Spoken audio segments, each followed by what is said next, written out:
6. The Shimizu Project. Tokyo's metropolitan area is one of the most congested and crowded areas in the world, with over 12 million residents.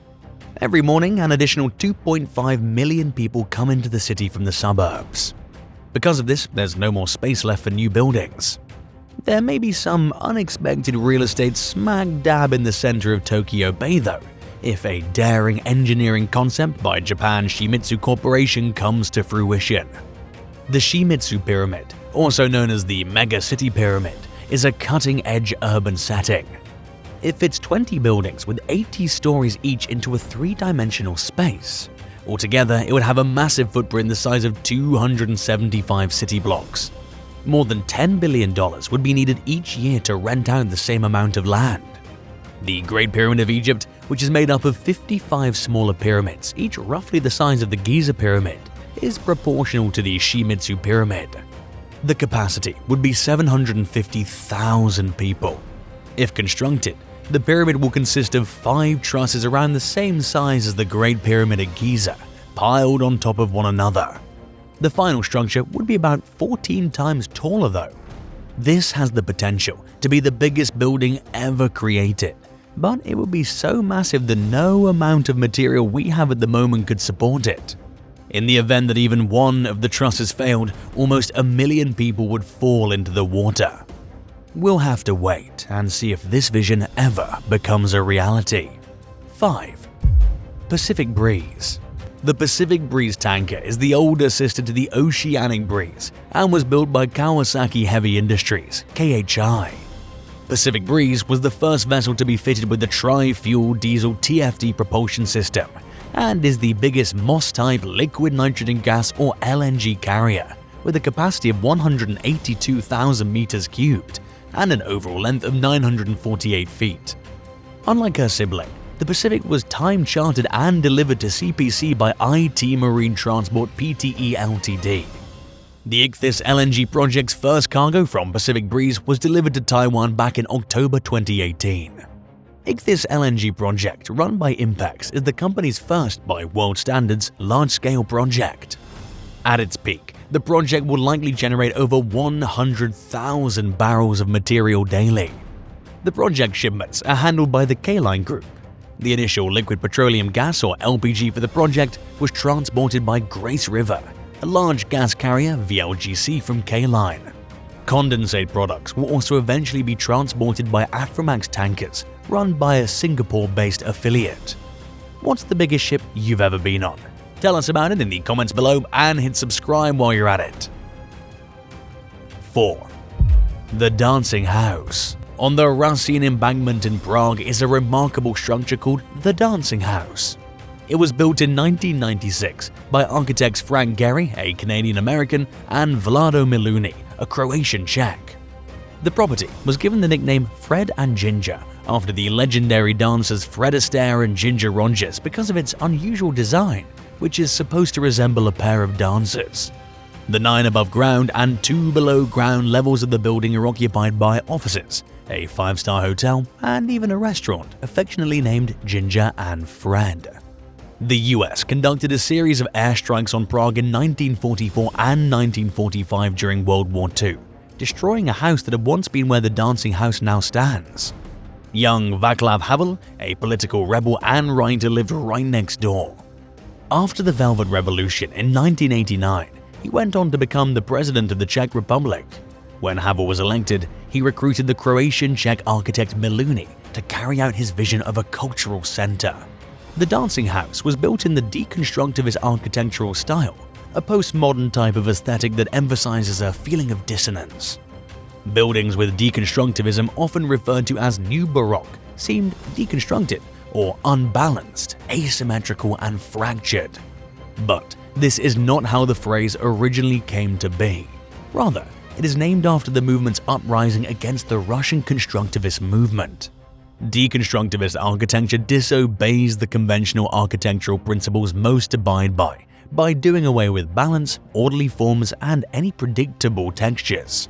A non-linear pattern of windows are seen scattered around the building's concrete exterior.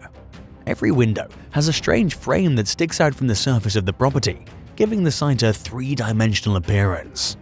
One of the building's central pillars is made of glass and steel, while the other is concrete. In addition, 99 concrete plates in a variety of sizes were built to sustain the pillar's odd design. Additionally, a Medusa-shaped structure of wire mesh and twisted tubing is positioned above the building. 3. Longaberger Basket Building. In 1976, Dave Longaberger opened a small, modest business in Dresden, Ohio, and started making baskets similar to those his father had created in a nearby factory during the Great Depression. The demand and appreciation for these baskets grew, resulting in Longaberger building a home office in 1995, and then the basket building was born. It was constructed as the Longaberger Basket Company's 7-story corporate headquarters. The building is a 160 times bigger version of the medium market basket Longaberger usually made. The bottom is 192 feet long and 126 feet wide, while the roofline is nearly 208 feet long and 142 feet wide. It's truly a sight to see. In addition to capitalizing on the market for hand-woven party baskets, Dave also came up with the concept of managing his company from within. When the proposal was unveiled, the majority of his staff, who were less enthusiastic than their leader, didn't take Dave's idea seriously. It's possible that they thought the house-sized basket represented the immense physical edge of basket-making technology. On December 17, 1997, they moved into their new office, a Brobdingnagian picnic packer in Newark, to the shock of many. Longaberger had spent nearly $30 million on its construction.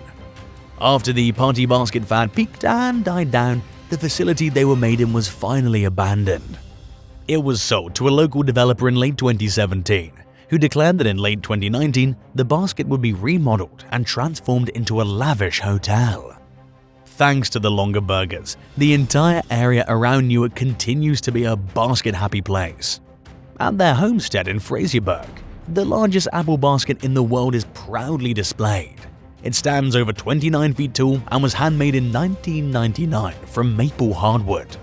The addition of enormous artificial apples has made it an even greater photo opportunity for tourists. 2. Doomsday Vault. The Svalbard Global Seed Vault, sometimes referred to as the Doomsday Vault, is thought to be humanity's last line of defense against extinction. Its purpose is to preserve the world's seeds. The inventor of the Svalbard Global Seed Vault is Gary Fowler, a scientist, environmentalist, and big supporter of biodiversity. Despite the fact that there are over 1,700 gene banks worldwide that store seeds, they're all susceptible to some kind of conflict or disaster. Fowler first thought of a backup seed repository in 2003, where every seed in existence could be kept as secure as possible. The vault, dug over 500 feet into the side of a mountain, was built in 2008 thanks to Fowler's inspiration. Withdrawals from the seed vault began in 2015 thanks to the Syrian war. The seeds were put in a gene bank where genetic material is kept close to the Syrian city of Aleppo, which was devastated by conflict. Seeds on Ice, Svalbard and the Global Seed Vault is a book on the vault written by Fowler and published in 2016. Svalbard is situated in an Arctic Ocean archipelago made up of several islands of the Norwegian nation. Svalbard is halfway between continental Norway and the North Pole, north of Europe's mainland. The location is also placed in a low humidity environment that is geologically stable and high enough to avoid flooding. It is extremely remote and is the northernmost point commercial airlines fly. Due to their placement, the seeds will stay cold even if the electricity or refrigeration fails. The seeds are packaged in 3-ply foil packets, which are then sealed within boxes to maintain the temperature. These boxes are positioned on shelves within the vault to carefully monitor for temperature and moisture levels. The seeds can survive so long because of this mechanism, which lowers their metabolic activity. They are not intended for average farmers or gardeners to use. They're valuable and useful as a genetic resource in plant breeding. As a result, the seeds are used to benefit scientists and plant breeders involved in the development of new crop varieties.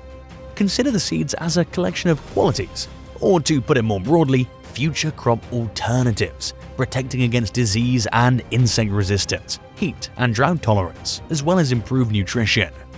The vault and others across the world are used to store historical plant species.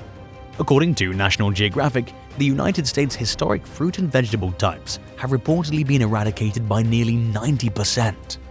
These seeds can be safeguarded for future generations in the Seed Vault. But the Global Seed Vault is expressly designed to help other banks in particular.